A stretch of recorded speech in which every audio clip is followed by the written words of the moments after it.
तो मैं आप लोगों को कक्षा 5 की गणित का यानी गणित के जादू का चौथा चैप्टर पढ़ा चुका हूँ और अब 5वां चैप्टर पढ़ाने जा रहा हूँ। ये चैप्टर आपके लिए बहुत ही महत्वपूर्ण है क्योंकि इस चैप्टर में श्रृंखला और दर्पण प्रतिबिंब के चित्र पूरे हो जाएंगे। भले ही ये एक मैथमेटिक्स है लेकिन चित्र पर आधारित है, ठीक है। तो इसको ध्यान से देखना, कोई भी आपसे गलती ना हो, इसलिए समझना उसको सबसे पहले। क्या है पाठ 5, क्या यह एक जैसा दिखता है। इस पाठ का नाम है क्या यह एक जैसा दिखता है। तो दर्पण में देखी गई कोई चीज़, दर्पण, मिरर, आईना या ताकता में कोई भी देखी गई चीज़ बिल्कुल दर्पण के सामने जैसी होती है। जैसे आप अपना चेहरा दर्पण में देखते हैं तो वो चेहरा आपके जैसा ही होता है, ठीक है। तो क्या यह एक जैसा दिखता है, इसको देखना है।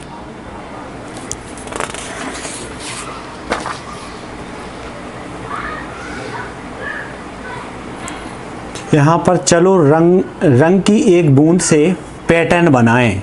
तो क्या होता है, कभी कभी आप लोगों ने देखा होगा कि अगर इंक या स्याही की एक बूंद कहीं पेज पर गिर जाती है, नील की बूंद कहीं पर गिर जाती है तो उससे एक अलग प्रकार की डिज़ाइन उत्पन्न हो जाती है। उसके छोटे छोटे कण, छोटे छोटे छींटे इधर उधर बिखर जाते हैं तो एक डिज़ाइन का पैटर्न बन जाता है, ठीक है। अब अगर हम किसी पेज पर, मान लीजिए एक पेज है, उस पेज पर आप क्या करें, उस पेज को इस प्रकार से मोड़ दें।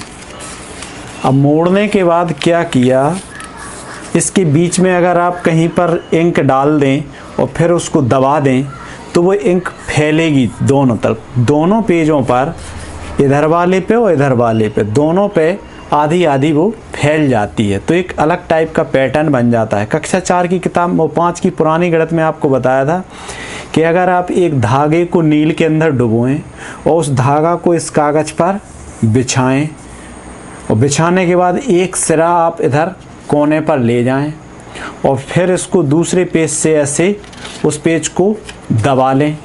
दबाने के बाद अगर उस धागे को खींचते हैं तो पूरी डिज़ाइन जो आपकी इधर बनी थी वही डिज़ाइन आपकी इधर पहुंच जाती है।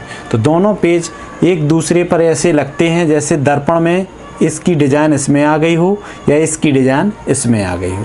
तो जहाँ से जो मोड़ा गया है वहाँ पर दर्पण रखेंगे तो इसकी डिज़ाइन इसके अंदर दिखाई देगी, कागज़ की डिज़ाइन दर्पण के अंदर दिखाई देगी। अगर दर्पण हम इधर लगा देते हैं तो यहाँ की डिज़ाइन यहाँ आ जाती है। जैसे आप देख रहे होंगे, मान लीजिए एक दर्पण है, यहाँ पर मैंने क्या बनाया, ए बनाया। अब इस ए को अगर आप देखना चाहो तो इसके अंदर आपको दर्पण के अंदर दिख जाता है। देखो यहाँ पर दर्पण में बन रहा है ए, तो यहाँ की डिज़ाइन इसके अंदर आ रही है। अगर आप यहाँ पर बी बनाते हैं तो ये उल्टी बी आपको दर्पण के अंदर दिखाई दे रही है, ठीक है। तो ऐसा हो जाता है। अब देखें आगे इसमें जो मैं बता रहा हूँ, चलो रंग की एक बूंद से पैटर्न बनाएं। यहाँ पर वो बता रहा है, अब देखें मैंने ये पैटर्न रंग की एक बूंद से बनाए हैं, तुम भी इन्हें बना सकते हो। पैटर्न आ, पहले आपने क्या किया, कागज़ को 2 हिस्सों में मोड़ दिया, वहाँ पर एक बूंद रख दी, बूंद को रखने के बाद फिर उसको दबा दिया, दबाने के बाद उस कागज़ को खोल दिया तो इस प्रकार का एक पैटर्न मिल गया, डिज़ाइन मिल गया। यहाँ पर भी क्या किया गया है, पहले उसको बूंद रखी, बूंद के बाद उसको यहाँ से पहले दाएं से बाएं मोड़ दिया, फिर नीचे का हिस्सा ऊपर मोड़ दिया, तो वह डिज़ाइन पूरे चारों तरफ बराबर बराबर चली जाती है। तो ये ए पैटर्न है, ये बी पैटर्न है और ये बनी कैसे है वो आपको यहाँ पर बता रहा है। अपने पैटर्न बनाओ। अब क्या करना, पैटर्न बनाने के लिए कागज़ का एक टुकड़ा लो, उसे आधा मोड़ दो इस तरीके से। मोड़ने के बाद मोड़ को खोलो और बीच की रेखा पर रंग की एक बूंद डालो। जी जहाँ से जो मुड़ा था कागज़ उस पर एक बूंद डाल दी। अब बूंद का एक छींटा इधर भी आ गया तो फिर अब उसकी डिज़ाइन दोनों साइड में बराबर बराबर बन जाएगी एक बार मोड़ने पे। फिर दूसरा कह रहा है इसे 2 बार मोड़ो, एक बार इधर से मोड़ दिया और एक बार नीचे से मोड़ दिया। देखो उसने नीचे से, पहले इधर से मोड़ा था फिर उसने नीचे से भी मोड़ दिया। इसे 2 बार मोड़ो और कागज़ दबा दो, जहाँ बूंद थी वहाँ पर कागज़ को दबा दिया ताकि रंग फैल जाए। ठीक है, नील का रंग फैल जाए। अब इसे खोलो और देखो, एक सुंदर सा पैटर्न तैयार है। अब उसी को हमने क्या किया, खोल दिया। खोलने के बाद पहले ऊपर से नीचे खोला तो इतना बन गया, फिर दाएं से बाएं खोल दिया तो इस प्रकार की डिजाइन आपके लिए तैयार हो गई। अब देखें यहाँ पर, क्या तुम इस पैटर्न को कुछ इस तरह काट सकते हो कि ये आईने में पूरा चित्र बनाने वाले 2 बराबर टुकड़े हो जाएं। इस पैटर्न को जरूर काट सकते हैं। मान लीजिए यहाँ से हमने काट दिया इसको आधा, तो दायां वाला हिस्सा बाएं वाले के बराबर हो सकता है। यहाँ पर हम दर्पण रख देंगे दाएं साइड, तो जो बाएं साइड की डिज़ाइन इस दर्पण के अंदर दिखाई देगी। या फिर अगर हम बाएं साइड रख दें दर्पण, तो दाएं साइड की डिज़ाइन दर्पण के अंदर दिखने लगती है। तो क्या तुम इस पैटर्न को कुछ इस तरह काट सकते हो कि ये आईने में पूरा चित्र बनाने वाले 2 बराबर टुकड़े हो जाएं? हाँ, काट सकते हैं। क्या तुम कितनी तरह से यह कर सकते हो? इस डिज़ाइन को सिर्फ और सिर्फ एक तरीके से ही किया जा सकता है। आप सोचो कि सर हम नीचे से काट दें, इस क्षैतिज में काट दें, तो क्षैतिज में अगर काटोगे तो यहाँ पर जो 2 इसके कान की तरह दिखाई दे रहे हैं वो नीचे आपको नहीं है। तो सिर्फ और सिर्फ इसका एक ऊर्ध्वाधर कटाव भी काटा जा सकता है, मतलब एक स्टैंड लाइन के द्वारा इसको काटा जा सकता है। और दायां वाली आकृति दर्पण में दिखाई दे जा सकती है और बाएं वाली आकृति भी दर्पण में दिखाई जा सकती है, आधी आधी आकृति। एक बार फिर से देख लो, क्या तुम इस पैटर्न को कुछ इस तरह से काट सकते हो कि ये आईने में पूरा चित्र बनाने वाले 2 बराबर टुकड़े हो जाएं? हाँ, काट सकते हैं। तुम यह कितनी तरह से कर सकते हो? हम यह सिर्फ एक तरह से कर सकते हैं। आगे देखें, इस पैटर्न को देखो। इस पैटर्न में कुछ टाइल्स हैं, वो इंटरलॉकिंग जो टाइल है, जो इसका उभरा हुआ हिस्सा है वो दूसरे की टाइल के धसे हुए हिस्से में बैठ जाता है। मान लीजिए जे टाइल का उभरा हुआ हिस्सा है वो दूसरी टाइल के धसे हुए इस वाले हिस्से में बैठ जाएगा। और जब ये टाइलें आपस में बैठती हैं तो इंटरलॉक, मतलब एक टाइल दूसरे में फंस जाती है, एक टाइल दूसरे में फंस जाती है, लॉक हो जाती है। इसलिए इस टाइल को इंटरलॉकिंग टाइल कहते हैं। ठीक है, एक टाइल का उभरा हुआ भाग दूसरी टाइल के धसे हुए भाग में फिट हो जाता है, फिक्स हो जाता है, बैठ जाता है। ठीक है, लॉक हो जाता है। अब यहाँ पर देखें, ये आपका पैटर्न है। यहाँ पर एक ऊर्ध्वाधर एक डॉट डॉट लाइन है, यानी बिंदु रेखा, बिंदुओं से बनी रेखा बिंदु रेखा है। अब अगर बिंदु रेखा के बाएं तरफ हम दर्पण रखते हैं, बाएं तरफ अगर हम दर्पण रखते हैं तो इसकी जो दाएं तरफ की जो डिजाइन है वो दर्पण के अंदर दिखाई दे जाती है। ठीक है, और अगर हम दाएं तरफ देखते हैं तो बाएं वाली डिजाइन दर्पण में दिखाई दे जाती है, लेकिन पलट के आती है। ठीक है, दाएं वाला हिस्सा जो ये वाला हिस्सा है दर्पण में देखेंगे तो ये दूर चला जाएगा, और जो पास वाली चीज़ है वो दर्पण के बिल्कुल पास पास रहेगी। ठीक है, तो इस प्रकार से आप आगे देखेंगे तो सब समझ में आ जाएगा कि यहाँ पर हमने अगर दर्पण लगा दिया तो दायां वाला हिस्सा इसके अंदर आ जाता है। फिर देखें आगे, इसमें बिंदु रेखा एक आकृति को 2 आधे आधे भागों में बांट रही है। बिंदुओं की जो रेखा है इस पूरी डिजाइन को दाएं बाएं 2 बराबर भागों में बांट रही है, लेकिन जब इसे उस रेखा के साथ मोड़ा जाएगा, इस रेखा के साथ इस कागज़ को मोड़ा जाएगा तो बायां आधा भाग दाएं आधे भाग को पूरी तरह नहीं ढक पाएगा, बिल्कुल नहीं ढक पाएगा। क्यों? क्योंकि जो उभरा हुआ भाग है ये यहाँ पर कटा हुआ भाग है तो इसके ऊपर नहीं ढक पाएगा, और यहाँ का जो खाली वाला भाग है ये इस उभरे हुए भाग को नहीं ढक पाएगा। ठीक है, तो दाएं वाली डिजाइन बाएं वाली डिजाइन को पूरा पूरा नहीं ढक पाएगी। देख लीजिए यहाँ पर इसको ढक कर भी देखा तो इसका उभरा हुआ भाग खाली बना रहा, और ये यहाँ पर उभरा हुआ भाग ज़्यादा आगे निकल गया। यहाँ पर जो उभरी हुई जो चीज़ें हैं, डंबल हैं, वो डंबल इसमें खाली पड़े रहे। तो एक दूसरी डिजाइन बाएं वाली आकृति ने दाएं वाली आकृति को पूर्ण रूप से ढक नहीं पाया। ठीक है, इसलिए ये दोनों आधे भाग ऐसे नहीं हैं कि वे आईने के सामने रखने पर पूरा चित्र बन सकें। पूरा चित्र कब बन पाएंगे? जब दायां भाग और बायां भाग दोनों बराबर हों, तब दर्पण लगाकर हम दाईं आकृति को बाएं तरफ देख सकते हैं और बाईं आकृति को दाएं तरफ देख सकते हैं, और आकृति पूर्ण हो सकती है अगर उसके दो हिस्से बराबर हैं तो। ठीक है, अब देखें यहाँ पर, अब दूसरी आकृति को देखिए। दूसरी आकृति आप नीचे देखेंगे तो आपको समझ में आ जाएगा। अगर तुम इन्हें बिंदु रेखा से मोड़ो तो दायां आधा भाग बाएं आधे भाग को पूरी तरह से ढक लेगा। जैसे ये आपका क्या है, त्रिभुज है। अब इसको हमने बिंदु वाली रेखा से इसको मोड़ दिया तो ये नीला भाग नीले को ढक लेगा, पीला वृत्त पीले को ढक लेगा, और आधा लाल वृत्त आधे लाल वृत्त को ढक लेगा। ठीक है, देखो इस प्रकार से उसने ढक लिया। अगर तुम इसे बिंदु रेखा पर से मोड़ो तो दायां आधा भाग बाएं आधे भाग को पूरी तरह से ढक लेगा। इसलिए ये दोनों आधे भाग आईने के आगे रखने पर पूरा चित्र बन जाएंगे। अगर हम यहाँ पर आईना रख दें तो ये वाला आधा भाग और आईने में बनने वाला आधा भाग पूरी आकृति इसके समान दिखने लगेगी।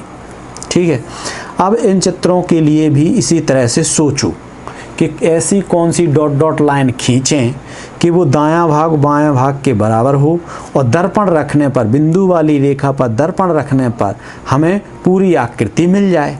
तो इसमें आप सिर्फ और सिर्फ यही डॉट डॉट लाइन हो सकती है जहाँ पर बायां वाला हिस्सा दाएं वाले हिस्से के बराबर है, पूरी तरह ढक लेगा।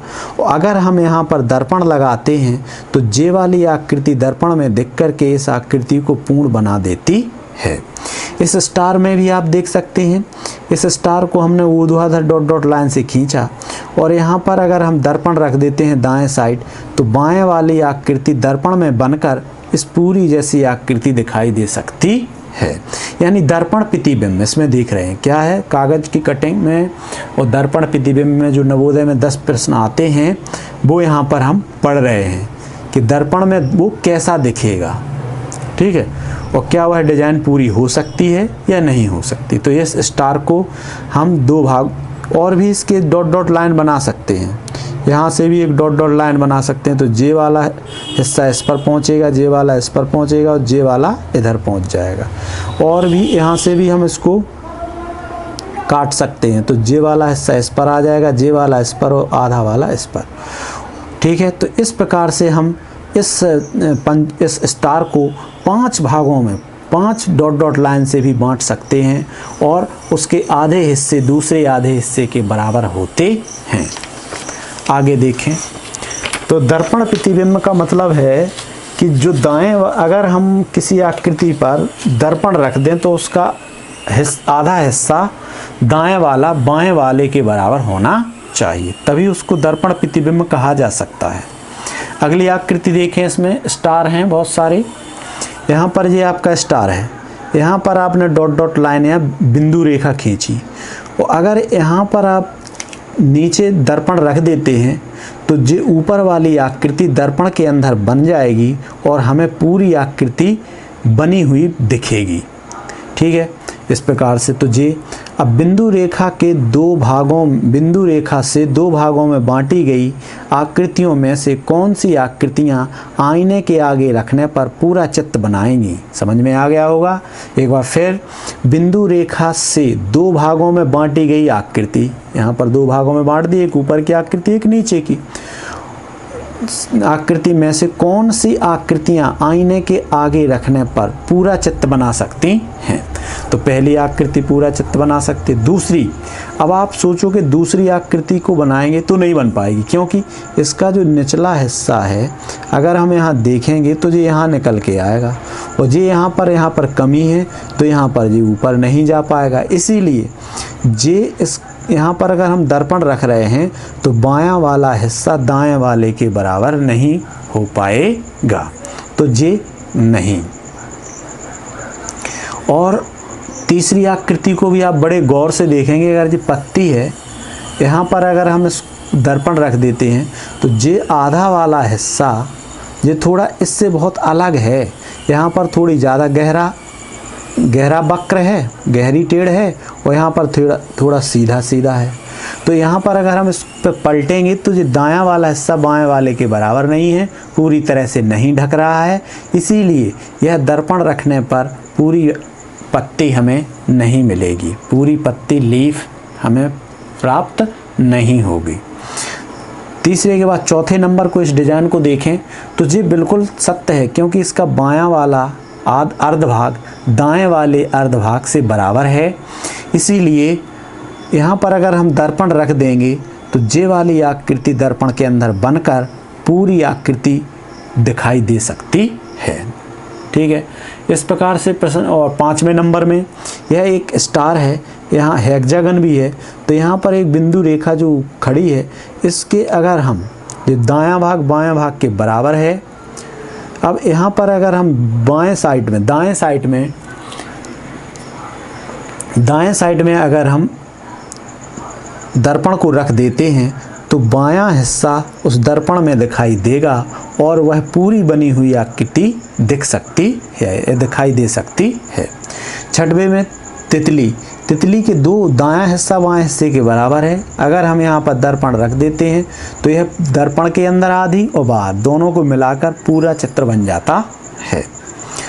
सातवें नंबर में यह एक कारनुमा सीटनुमा आकृति है। तो ऊपर से अगर हम देखें तो यहाँ पर डॉट डॉट रेखा या बिंदु रेखा से बायां वाला भाग दाएं वाले भाग के बराबर है, तो यहाँ दर्पण रखने पर बायां हिस्सा दर्पण के अंदर दिखाई देगा और वह पूरी आकृति दिख सकती है। लेकिन सातवें के बाद आठवें में अगर चलते हैं तो आठवें में बिल्कुल सरल है। यहाँ पर एक क्षैतिज डॉट डॉट रेखा है। अगर हम यहाँ पर दर्पण इस तरीके से रखें तो जो ऊपर वाला हिस्सा नीचे दिखने लगेगा, दर्पण के अंदर दिखाई देने लगेगा, और जो आकृति हमें इस प्रकार से दिख रही है वो पूरी आकृति दर्पण और इसमें दिखाई दे सकती है। लेकिन 9वें नंबर में यह तितली देखें, अगर इस तितली का ऊपरी वाला हिस्सा नीचे वाले हिस्से के बराबर नहीं है, पूर्ण रूप से नहीं ढक पाएगा। अगर हम यहाँ दर्पण लगा देते हैं तो इस तितली के जो दो टेंटिकल हैं या टेंडन हैं या उसके जो मुच्छ हैं वो यहाँ पर दिखाई देंगे, जबकि इस आकृति में यहाँ पर हैं ही नहीं। तो यह दो बराबर भागों में नहीं बट रही है। उसने क्या पूछा था, शुरू में ही कहा था कि बिंदु रेखा से दो भागों में बांटी गई आकृतियों में से कौन सी आकृतियाँ आईने के आगे रखने पर पूरा चित्र बनाएंगी। तो 9 नंबर की आकृति पूरा चित्र नहीं बना पाएगी। और 10वें नंबर के चित्र को देखें, इसमें 10वें नंबर में यहाँ पर एक रेड है एक ग्रीन है, और यहाँ पर एक ग्रीन है यहाँ रेड है। आकृतियाँ तो बराबर हैं मगर कलर में डिफरेंस है, रंग में अंतर है। ये रेड वाला आएगा ग्रीन पर और ग्रीन वाला आएगा रेड पर। ठीक है, तो अगर हम इसको दर्पण में देखेंगे तो हमारी जे वाली ऊपर की आकृति नीचे आएगी, तो हरे की जगह आ जाएगा रेड और रेड की जगह आ जाएगा हरा। इस प्रकार से यह आकृति दर्पण में पूरी नहीं देखी जा सकती है। 12वें नंबर में भी यही हालत है कि यहाँ पर अगर हम दर्पण रख देते हैं तो नीचे दर्पण में देखेंगे तो हमें पूरा वर्ग रेड दिखाई देगा, यहाँ जबकि ग्रीन है, तो यह आकृति हमें दर्पण के अंदर पूर्ण रूप से नहीं दिखाई देगी। और उसके बाद 13वें नंबर में जो आकृति है मछली, तो ये तो आपको ऊपर की और नीचे की बराबर है, लगभग बराबर है, तो ये हमें दिख जाएगी। लेकिन 14वें नंबर की आकृति अगर हम इसके पुच्छ को या पूंछ को या टेल को कट करते हैं यहाँ से, तो दर्पण में देखेंगे तो जो इतनी मछली इधर है वो हमारी इधर भी पलट जाएगी, यानी हमें पूरी आकृति जो मछली बनी है वो नहीं दिखेगी। एक आगे उसकी आँख रहेगी और एक उसकी पीछे भी आँख आ जाएगी, इसलिए यह आकृति दर्पण के अंदर पूरा चित्र नहीं बना पा रही है। लेकिन 15वें नंबर की आकृति, गलत हो रहा, 15वें नंबर की आकृति बायां पक्ष और दायां पक्ष, बायां साइड की आकृति दाएं साइड की आकृति दोनों बराबर हैं। तो अगर हम यहाँ दर्पण रख देंगे तो यही पूरी आकृति हमें दिखाई दे सकती है, क्योंकि जितनी आकृति इधर है उतनी ही इधर है, और इतनी आकृति हम दर्पण में भी देख सकते हैं, तो हमें ये पूरी आकृति दिखाई दे सकती है। इसके बाद आगे देखें आईने का खेल। आईना माने दर्पण होता है, आईने का खेल। यहाँ पर एक कुत्ते का चित्र है। यदि एक आईने को बिंदु वाली रेखा पर रखो तो एक चित्र का कुछ हिस्सा तो आईने के पीछे छिप जाएगा और बचा हुआ चित्र आईने में का जैसा दिखेगा। बिल्कुल जहाँ पर ये रेखा खींची गई है, बिंदु की रेखा खींची गई, अगर यहाँ दर्पण लगा देते हैं तो बाकी इतनी चीज़ तो आपकी दर्पण के नीचे फिर छुप जाएगी, बचेगी इतनी। तो इतनी को हम पलट के इसके दर्पण के अंदर देखेंगे तो हमें बिल्कुल इस तरीके की डिज़ाइन दिख जाएगी, क्योंकि ये डिज़ाइन तो आपकी दर्पण से बाहर है और यही डिज़ाइन का प्रतिबिंब, परछाई दर्पण के अंदर दिखाई देगी। तो दोनों डिजाइनें आपस में मिली हुई इस तरीके की दिखाई दे सकती हैं। उस प्रकार से आगे देखें, सफ़ेद बक्से में बने चित्र को देखो। इस सफ़ेद बक्से में एक चित्र बना है। तुम किस बिंदु वाली रेखा पर आईना रखोगे ताकि खा आकृति दिखाई दे। ये आपकी आकृति और खा की तरह दिखाई देना चाहिए। तो यहाँ पर हम ऊर्ध्वाधर वाली रेखा पर रखेंगे, क्योंकि इतनी चीज़ तो आपकी छुप जाना चाहिए, और फिर यही चीज़ आपकी दर्पण में दिखेगी तो पलट के आ जाएगी। जे वाला हिस्सा आपका दूर यहाँ चला गया, जे वाला हिस्सा पलट के यहाँ आ जाएगा, जे वाली एक आँख इधर आ जाएगी, इतना वाला वर्ग यहाँ आ जाएगा, जी यहाँ पर खाली आ जाएगा हिस्सा। ठीक है, तो यहाँ ऊर्ध्वाधर पर अगर हम दर्पण रखेंगे तभी हमारी डिजाइन उसके अंदर पूरी दिखाई दे सकती है। ठीक है, तो इसमें हम ऊर्ध्वाधर पर रखना पड़ेगा। तो क्या है, आकृति दिखाई दे, यह भी बताओ कि चित्र का कौन सा हिस्सा आईने के नीचे छिप जाएगा। चित्र का जे वाला हिस्सा आईने के नीचे छिप जाएगा, बस इतना हिस्सा पलट करके आपका उधर चला जाएगा। मान लीजिए इस चित्र को मैं इस तरीके से समझाऊं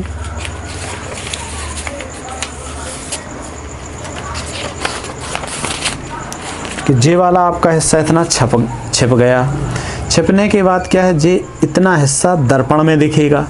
तो यही डिजाइन जो आपकी यहाँ है वो देखो ऐसे आ जाएगी, और फिर जे वृत्त बन गया, और फिर जे नहीं, और जे यहाँ की आँख आपकी यहाँ आ जाएगी, जे यहाँ पर जो छूटा है वो यहाँ छूट जाएगा, जे इतना आपका जो है वो ऐसे यहाँ पर भी आ जाएगा, और जो जे वाली रेखा है वो आपकी रेखा ऐसे चली जाएगी, और जो जे दो रेखाएं हैं वो आपकी ऐसे भागेंगी।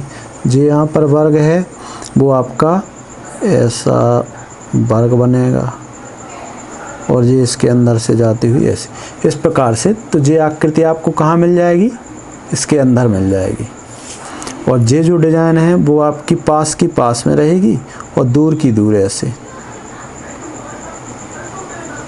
अब ये इतनी डिज़ाइन इसके अंदर आ जाएगी, तो फिर आपकी ये इस प्रकार से जुड़ गई। तो इस प्रकार की आकृति आपकी बन सकती है। कब, तो जे वाली आकृति तो आपकी दर्पण के नीचे ढक जाएगी। ओके, बाकी आकृति आपकी पलट के दर्पण में ऐसे आ जाएगी। उसके बाद पेज नंबर अगला देखिए, पेज नंबर 75। अब इसमें भी आप देखते चलें तो आ जाएगा समझ। अब सफ़ेद बॉक्स में बने चित्र पर एक ऐसी रेखा खींचो, डॉट डॉट रेखा, जिस पर आईना रखने के साथ वाला चित्र आईने में दिखाई दे। मान लीजिए जे आपका सफ़ेद बॉक्स में बनी हुई डिज़ाइन है और जे आईने के अंदर वाली, जे बाहर की और जे आईने के अंदर की, तो आपने कैसे में कितने में रखा होगा? आपने इस आईने को ऐसे रखा होगा, यहाँ से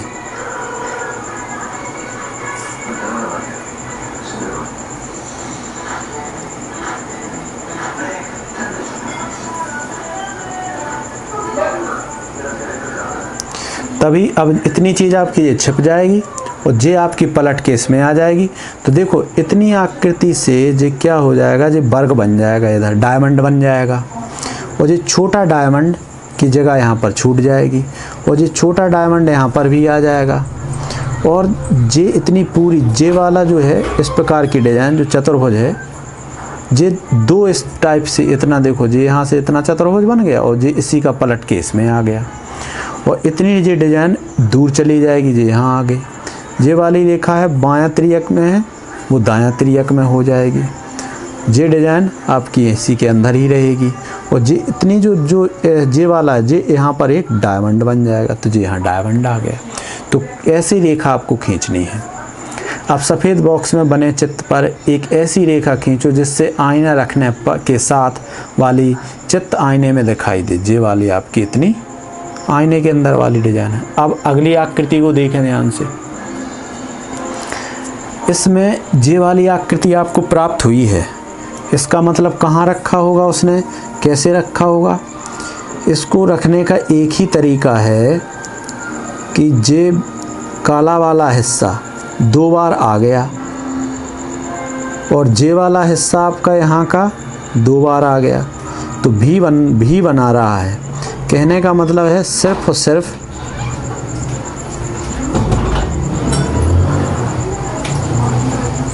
यहाँ पर इतने पे रखा है उसने।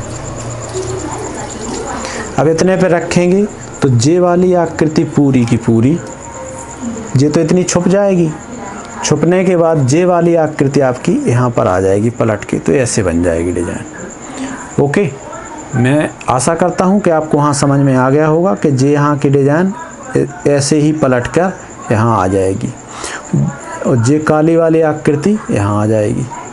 समझ में आ रहा है? हाँ, तो जे दर्पण प्रतिबिंब सीख रहे हैं, यहाँ पर दर्पण प्रतिबिंब सीख रहे हैं। ठीक है, अब देखते हैं अगली आकृति। इस आकृति में जे वाली जो बॉक्स के अंदर है, यहाँ पर ऐसी जगह दर्पण रखना है कि हमारा जे आकृति बन के आ जाए। तो जे कब आ सकती है? इसमें बीच में थोड़ी सी इतनी रेखा बन रही है। कहने का मतलब है कि अगर हम इसको इतना छुपा दें, नीचे वाला हिस्सा पूरा छुपा दें, तो जितनी जो ऊपर वाली डिज़ाइन है वो पलट के कहाँ आ जाएगी? ऐसे आ जाएगी। तो जे हमारी यहाँ से इतनी डिज़ाइन जो ऊपर थी वो पलट के नीचे आ गई और बाकी तो आपकी दर्पण के अंदर ही छुपी है। तो दर्पण हमने कैसे लगा दिया है? नीचे, यानी इतनी आकृति का जल प्रतिबिंब। नवोदय में जो टेस्ट में चित्र में आते हैं, जल प्रतिबिंब के चित्र आते हैं, तो जे दर्पण प्रतिबिंब या जल प्रतिबिंब। ठीक है, तो जे ऊपर की चीज़ पलट के नीचे आई है, इसका मतलब क्या है? यहाँ दर्पण लगाया गया है। ओके, समझ में आ गया होगा। इसकी इतनी तो छुप जाएगी और जे आकृति पलट के यहाँ आ गई। अब उसके बाद अगला चित्र है आपका चा। तो यहाँ पर देखें जी ऐसे कैसे बन गया। तो यहाँ पर आप देख रहे होंगे कि यहाँ से ले जाते हैं, क्योंकि उसका एक पैर है और यहाँ पर भी है और यहाँ इतना ऐसे खींची गई है जी रेखा और इतना छुपा दिया गया है। ठीक है, अब इतना हिस्सा छुपा देंगे तो जो दाएं वाली हिस्सा पलट करके बाएं साइड आ जाएगी। तो जितनी जी आकृति आपकी यहाँ पर जे वाला चतुर्भुज है वो आपका चतुर्भुज यहाँ आ गया और बस जे डिज़ाइन जो आपकी है वो डायमंड टाइप की है ना, तो जे डायमंड टाइप की यहाँ पर डिज़ाइन आ गई खाली। और जे वाली जो आकृति है आपकी वो यहाँ पहुँच गई है पलटने पे, खोलने पे। ठीक है, और जे आपका ये वाला जो हिस्सा है ये इसी से लगा हुआ इस प्रकार का हिस्सा आ गया, इस प्रकार का यहाँ आ गया। ठीक है, तो ये है आपका कि इसमें अकल लगाना है कि कहाँ पर दर्पण रख